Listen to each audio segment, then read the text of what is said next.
طب والله حلو. احنا لو بنتكلم في اكتر لعيبه لعبت ماتشات مع ليفربول موسم 2014 2015، فالسكواد ده رقم واحد بلجيكي، فلازم وحتما ولا بد يبقى سيمون مينيولي حارس المرمى.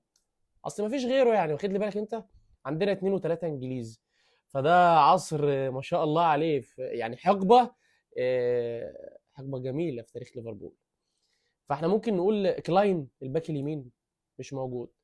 طيب هندرسون، اوكي رقم اتنين. نجرب مثلا،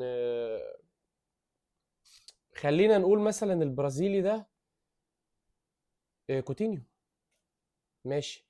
سلوفيني ده سكرينيار، ميلان سكرينيار قلب الدفاع. سكرينيار ايه، سكيرتل، لا مؤاخذة اختلط عليه الامر. سكرينيار ده الراجل الطيب بتاع فنربخش باين ولا هو ايه. عندنا لعيب اسباني فوالله مش عارف، البرتو مورينو، الباك الشمال، كلام مظبوط، هو رقم ستة بالفعل. عندنا السابع والثامن انجليز، مش عارف انا ليه مش مجمع لعيبه انجليز دلوقتي. في لعيب الماني. مين الالماني اللي في الليفر ده؟ طب لوفرين، طيب مبدئيا كده الكرواتي رقم 10. لعيب الماني، ايمري تشان، صح؟ ايه الهبل ده، كنت هسقط ايمري تشان. طيب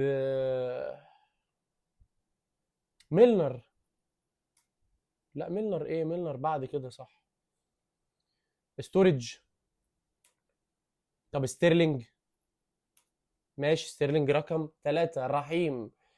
فاضل السابع والثامن انجليزي الاثنين، فمش عارف الحقيقة. لازم استحضر روح الفانيلا ومخطين حمر دلوقتي واجيب حد منهم، مش هينفع. آه... طب واحده واحده. حارس المرمى من يوليه، قلبين الدفاع لوفرين وسكيرتل، الباك الشمال البرتو مورينو، الباك اليمين بقى كان مين؟ هيبقى انجليزي ده.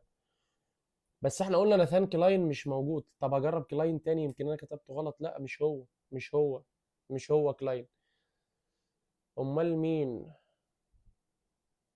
قلنا ستورج مش موجود، ستيرلينج موجود. مسقط حد مهم انا ولا؟ لا مش عارف الحقيقه، مش عارف الصراحه، عشان ما بقاش بكدب عليك ولا بحور.